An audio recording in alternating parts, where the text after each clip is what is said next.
Hello दोस्तों, नमस्कार। Study portal में आप सबका स्वागत है। मैं आपका साथी और गाइड डॉक्टर विजय। दोस्तों, आज हम एनआईओएस के एक ऐसे टॉपिक पर डिस्कस करेंगे जो आमतौर पर काफ़ी सारे एग्ज़ाम्स का हिस्सा होता है। शुरू करने से पहले कुछ चीज़ें शेयर करना चाहूँगा कि 8444140108 ये हमारा व्हाट्सएप और कॉलिंग नंबर है और हम लोग ऑल ओवर इंडिया के अंदर स्टडी मटेरियल प्रोवाइड करवाते हैं, चाहे वो सीटेट का एग्ज़ाम हो, चाहे वो केवीएस का हो, चाहे वो एनवीएस का हो, चाहे वो यूजीसी नेट के एग्ज़ाम हो, डीएसएसबी का एग्ज़ाम हो, यूपी टेट का एग्ज़ाम हो, सीटेट हो या जितने भी बाकी एग्ज़ाम हैं, सबके लिए आपको टीचिंग एग्ज़ाम के लिए नोट्स हम प्रोवाइड करवाते हैं ऑल ओवर इंडिया के अंदर। जब भी चाहें आप इस नंबर पर जो हमारा स्क्रीन पे नंबर है 8447410108 इस नंबर पर कॉल या व्हाट्सएप पर बात करके ऑर्डर कर सकते हैं। अब हम बात करेंगे जो एनआईओएस का जो टॉपिक है पर्यावरणीय प्रदूषण, जो ईवीएस या पर्यावरण अध्ययन का एक महत्वपूर्ण टॉपिक है। इसके बारे में हम डिस्कस करने वाले हैं। कितने प्रकार का पर्यावरण प्रदूषण होता है, क्या-क्या इनके कारण होते हैं, प्रदूषण, प्रदूषक और अलग-अलग चीज़ों के बारे में जो भी क्वेश्चन इस टॉपिक में होते हैं, वो पूरे चैप्टर को डिटेल में देखेंगे। देखिए, मानव की विकास संबंधी गतिविधियों जैसे भवन निर्माण यानी बिल्डिंग कंस्ट्रक्शन, यातायात यानी ट्रांसपोर्ट का मामला और निर्माण न केवल प्राकृतिक संसाधनों को घटाती हैं, बल्कि इतना कूड़ा-करकट, अपशिष्ट भी उत्पन्न करती हैं, जिससे वायु, जल, मृदा, समुद्र सभी प्रदूषित होते हैं। यानी सभी प्रकार का जो प्रदूषण है, वो इनसे होता है। वैश्विक ऊष्मन बढ़ता है और अम्ल वर्षा जो है वो बढ़ जाती है। अनुपचारित और अनुचित रूप से उपचारित अपशिष्ट यानी कूड़ा-करकट नदियों के प्रदूषण और पर्यावरणीय अपक्रमण का मुख्य कारण है, जिसके फलस्वरूप स्वास्थ्य का खराब होना, फसलों की उत्पादकता में कमी आती है। इस लेसन में आप प्रदूषण के प्रमुख कारणों, हमारे पर्यावरण पर पड़ने वाले उनके प्रभावों, विभिन्न उपायों के बारे में जानकारी प्राप्त करेंगे, जिनसे इस प्रकार के प्रदूषणों को नियंत्रित किया जा सकता है। उद्देश्य की हम बात करें तो प्रदूषण और प्रदूषक शब्दों को परिभाषित करेंगे, विभिन्न प्रकार के प्रदूषणों की सूची बना सकेंगे, प्रदूषण के प्रकार, उनके स्रोत, मानव स्वास्थ्य पर उनके दुष्प्रभाव, वायु प्रदूषण, अंत वायु प्रदूषण और ध्वनि प्रदूषण को नियंत्रित करने के बारे में बात करेंगे। जल प्रदूषण और उसके कारण और नियंत्रण का वर्णन भी करेंगे। तापीय यानी ऊष्मीय प्रदूषण का वर्णन करेंगे। मृदा प्रदूषण और उसके कारण और नियंत्रण के उपायों के बारे में बात होगी। विकिरण यानी रेडिएशन प्रदूषण, उसके स्रोत और खतरों और संकेतों का भी इस चैप्टर में हम लोग वर्णन करेंगे। सबसे पहले देखते हैं प्रदूषण और प्रदूषक पदार्थ। मानव गतिविधियां किसी न किसी प्रकार से पर्यावरण को प्रतिकूल रूप से प्रभावित करती ही हैं। एक पत्थर काटने वाला उपकरण वायुमंडल में निलंबित कणिकीय द्रव्यम यानी पार्टिकुलेट मैटर उड़ते हैं हुए कण और शोर फैला देता है। गाड़ियां, ऑटोमोबाइल अपने पीछे लगे निकास पाइप से न से nitrogen, sulphur dioxide, carbon dioxide ये क्वेश्चन पूछा जाता है कि गाड़ियों से क्या निकलता है? पीछे लगे निकास पाइप से nitrogen, sulphur dioxide, carbon dioxide, carbon monoxide और हाइड्रोजन का मिश्रण भरा काला धुआं इनसे निकलता है, जिससे वातावरण प्रदूषित होता है। घरेलू अपशिष्ट यानी कूड़ा-करकट और खेतों से बहाए जाने वाले कीटनाशक और रासायनिक उर्वरों से युक्त दूषित पानी जल निकायों को प्रदूषित करता है।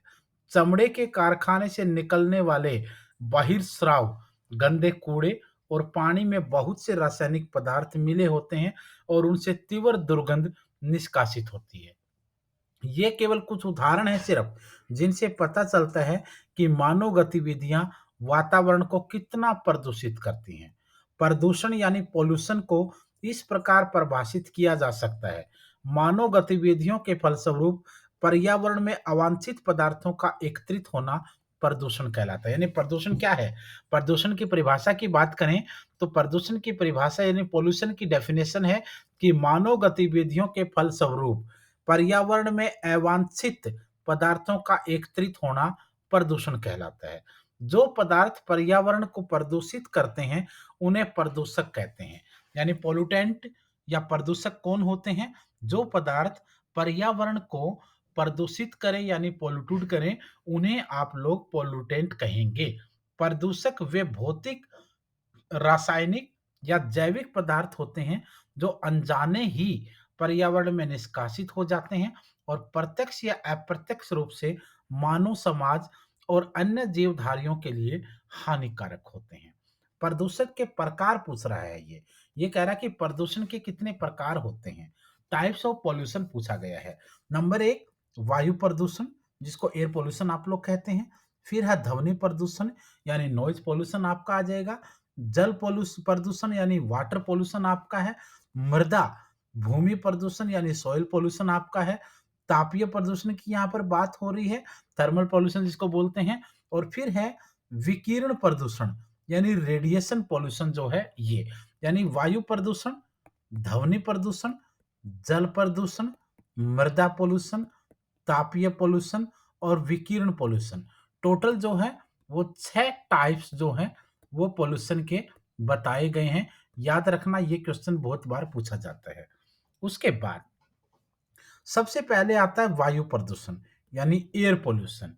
एयर पॉल्यूशन की बात करें हम तो वायु प्रदूषण औद्योगिक गतिविधियों और कुछ घरेलू गतिविधियों के फलस्वरूप होता है। ताप संयंत्रों, जीवाश्म ईंधन के निरंतर बढ़ते प्रयोग, उद्योगों, यातायात, खनन कार्य, भवन निर्माण और पत्थरों की खुदाई से वायु प्रदूषण होता है। वायु प्रदूषण को इस प्रकार परिभाषित किया जा सकता है कि वायु में किसी भी हानिकारक ठोस, तरल या गैस का, जिसमें ध्वनि और रेडियोधर्मी विकिरण भी शामिल हैं, इतनी मात्रा में मिल जाना जो प्रत्यक्ष या अप्रत्यक्ष रूप से मानव और अन्य जीवधारियों को हानिकारक रूप से प्रभावित करते हैं। इनके कारण पौधे, संपत्ति और पर्यावरण की स्वाभाविक प्रक्रिया बाधित होती है। वायु प्रदूषण 2 प्रकार का होता है। एक है निलंबित कणिकीय द्रव्य, निकले हुए ठोस कण, और दूसरा है गैस रूपी प्रदूषक जैसे कार्बन डाइऑक्साइड यानी CO2, NOx आदि। कुछ वायु प्रदूषक, उनके स्रोत और उनके प्रभाव पहले भी दिए गए हैं। अब देखिए आप, इसमें अगर आप बात करेंगे तो जैसे निलंबित कणिकीय द्रव्य धूल है, घरेलू, औद्योगिक और वाहनों से निकलने वाला धुआं। प्रभाव की बात करेंगे तो विशिष्ट संगठनक पर निर्भर करता है। सूर्य का प्रकाश कम होता है, दृश्यता में कमी और अस्थि क्षरण में वृद्धि होती है। फेफड़ों में धूल जाती है जिसको आप लोग न्यूमोकोनियोसिस कहते हैं, आदि जम जाता है। अस्थमा, कैंसर, फेफड़ों के रोग इससे होते हैं। हवा में उड़ती हुई राख फैक्ट्रियों की चिमनी और पावर प्लांटों से निकलते हुए धुएं का भाग होता है। घरों और वनस्पतियों पर ठहर जाती है। हवा में ठोस निलंबित कण SPM शामिल हो जाते हैं। निकालकों में हानिकारक पदार्थ जो है वो निहित होते हैं। फिर हम बात करते हैं कण रूपी प्रदूषक की, जिसको आप लोग पार्टिकुलेट पोल्यूटेंट कहते हैं। औद्योगिक चिमनियों से निकलने वाला धूल और कालिख वह कण रूपी द्रव्य है जो वायु में निलंबित हो जाते हैं। इनका आकार व्यास 0.001 से 500 यूएम तक होता है। 10 यूएम से कम आकार को के कण हवा की तरंगों के साथ बहते रहते हैं। जो कण 10 यूएम से बड़े होते हुए नीचे बैठ जाते हैं और 0.02 यूएम से छोटे होते हैं, उनके उनसे वायु विलय, जिसे आप लोग एरोसोल्स बोलते हैं, अपना अस्तित्व बनाए रखते हैं। हवा में तैरते कण, जिनको आप लोग SPM बोलते हो, उसका मुख्य स्रोत गाड़ियां, पावर प्लांट्स, ताप संयंत्र, निर्माण गतिविधियां, तेल रिफाइनरी, रेलवे यार्ड, बाजार और फैक्ट्री आदि होते हैं। हवा में उड़ती हुई राख यानी fly ash, thermal power plant में कोयले के जलने से की प्रक्रिया में राख उप उत्पाद की तरह निष्कासित होती है। यह राख वायु और जल को प्रदूषित करती है। जल स्रोतों में भारी धातु प्रदूषण का कारण भी हो सकती है। यह राख वनस्पतियों पर भी प्रभाव छोड़ती है। क्योंकि यह पत्तियों पर और मिट्टी की पर पूरी तरह से प्रत्यक्ष या अप्रत्यक्ष रूप से जम जाती है। यह राख ईंट बनाने और भरावन के लिए प्रयोग में भी लाई जाती है। फिर बात करते हैं सीसा यानी लेड की और अन्य धातुओं के कणों की। हम देख ले हैं टेट्राइथल लेड यानी टीईएल को गाड़ियों की सरल और सहज गति के लिए पेट्रोल में पराआघात के रूप में प्रयोग किया जाता है।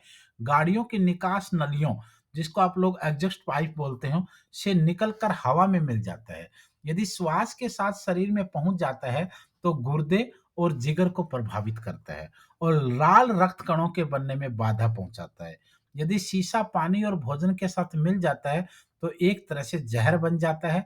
यह बच्चों पर लंबा प्रभाव डालता है लंबे समय के लिए, जैसे बुद्धि को कमजोर करना एक उदाहरण माना जा सकता है।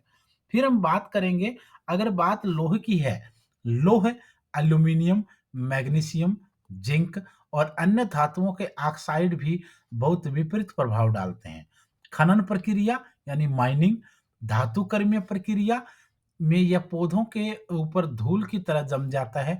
इससे कार्यकीय, जैव रासायनिक और विकास संबंधी विकृतियां पौधों में विकसित हो जाती हैं, जो पौधों में जननिक विफलता की ओर योगदान करती हैं। अब देखिए एसपीएम आवासीय देखिए आप 140 से 200 मिलीमीटर तक। एक तरफ आगरा, भोपाल, दिल्ली, कानपुर, कोलकाता और नागपुर है। यहाँ आवासीय क्षेत्रों की बात हो रही है और यहाँ पर औद्योगिक क्षेत्रों के रूप में आप लोग इस सिचुएशन में देख सकते हैं। फिर बात आती है गैसीय प्रदूषक की। जो गैसियस पोल्यूटेंट होते हैं वो क्या होते हैं? पावर प्लांटों, उद्योगों, विभिन्न प्रकार की गाड़ियों, निजी और व्यावसायिक दोनों ही ईंधन के रूप में पेट्रोल या डीजल का प्रयोग करते हैं और गैसीय प्रदूषक जैसे कार्बन डाइऑक्साइड, नाइट्रोजन के ऑक्साइड, सल्फर डाइऑक्साइड को कण रूपी द्रव्य के साथ धुएं के रूप में हवा में छोड़ते हैं। ये सभी मनुष्य और वनस्पति पर हानिकारक प्रभाव डालते हैं। इस तालिका में आप इनको देख सकते हैं। जैसे यहाँ देखेंगे प्रदूषक, कार्बन यौगिक CO+CO2 कहाँ से निकलेगा? स्रोत क्या है? मोटर वाहन, लकड़ी और कोयले के जलने से। हानि क्या रहेगी? श्वसन संबंधी समस्याएं होंगी, हरित गृह प्रभाव होगा। फिर बात आती है सल्फर यौगिक की, SO2 H2S में। ये कहाँ से? स्रोत क्या है? शक्ति संयंत्र व रिफाइनरी, ज्वालामुखी विस्फोट। हानिकारक प्रभाव क्या है? मानवों में श्वसन समस्याएं होंगी, पौधों में क्लोरोफिल की कमी होगी, क्लोरोसिस होगा की कमी होगा और अम्ल वर्षा होगी। फिर बात करते हैं नाइट्रोजन यौगिक की, NO और N2O मोटर वाहन द्वारा छोड़े गए धुएं से और वायुमंडलीय अभिक्रिया से पैदा होगा। नुकसान क्या होगा? मानवों में आंखों व फेफड़ों में जलन होगी, पादपों की उत्पादकता में कमी होगी, अम्ल वर्षा के पदार्थ धातु व पत्थर को क्षति पहुंचाता है। उसके बाद उसके बाद आप देखिए ध्यान से, क्योंकि बहुत सी चीजें आपके लिए जरूरी हैं। जैसे हाइड्रोकार्बन, बेंजीन, इथेनॉल है। कहाँ से? स्रोत क्या रहेगा? मोटर वाहन व पेट्रोलियम उद्योग रहेंगे और श्वसन की समस्याएं होंगी, कैंसर उत्पन्न करने वाले गुण होंगे।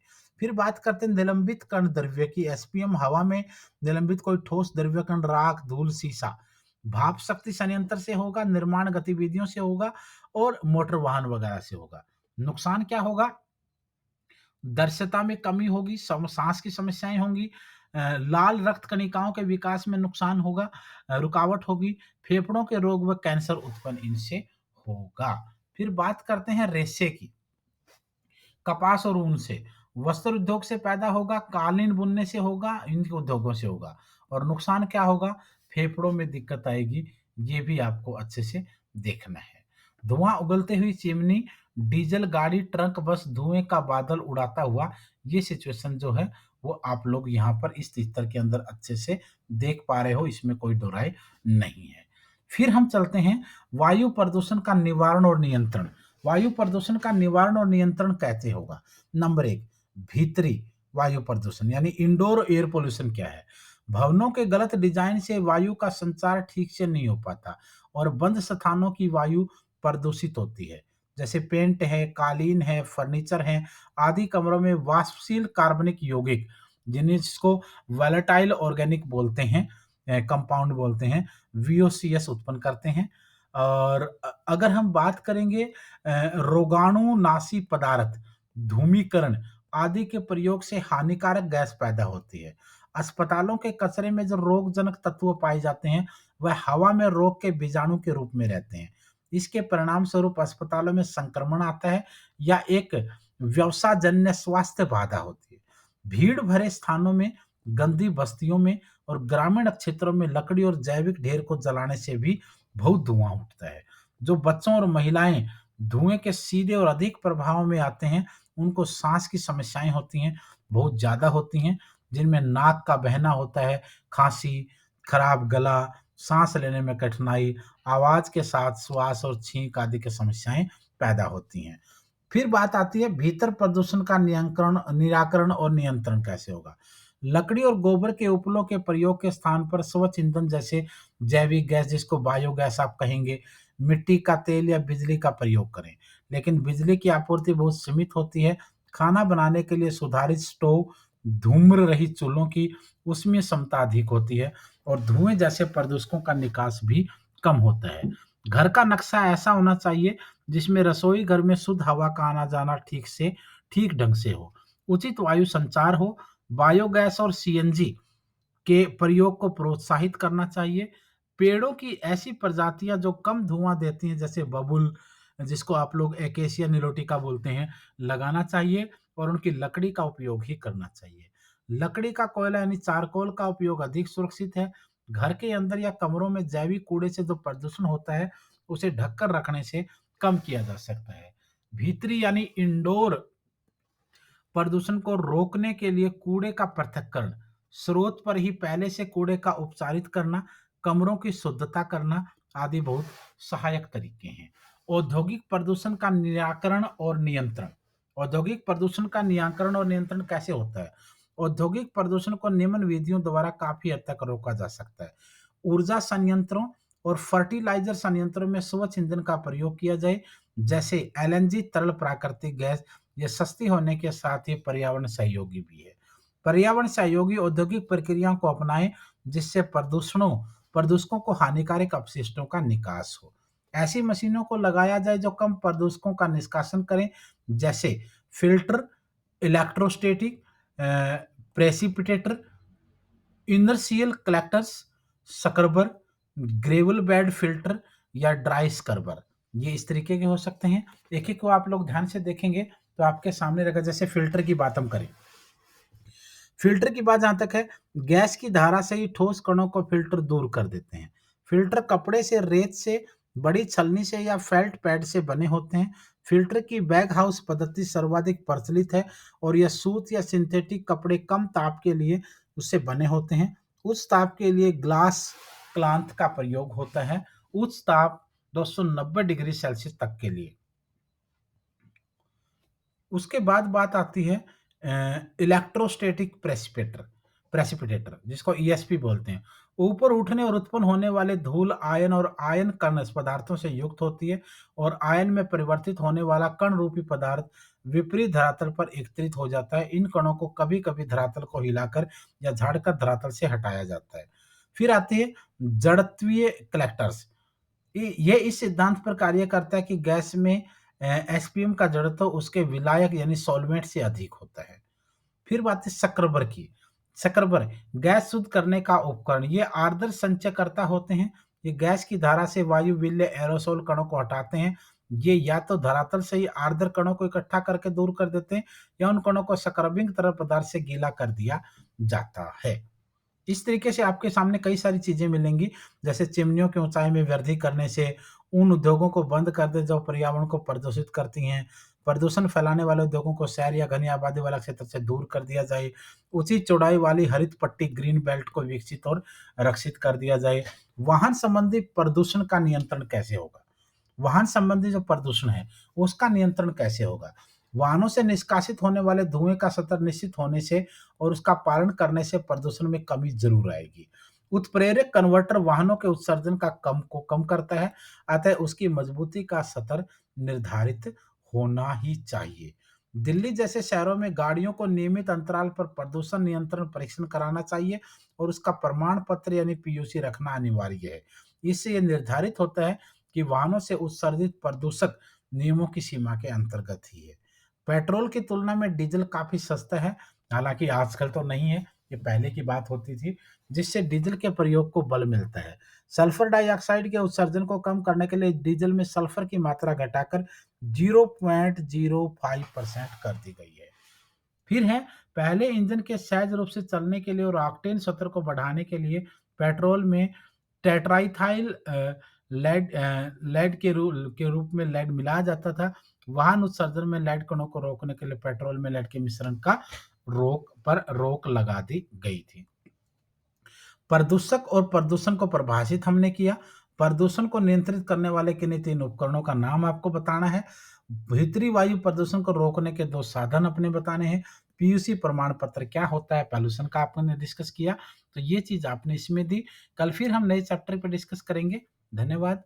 आप लोगों को शुभकामनाएँ।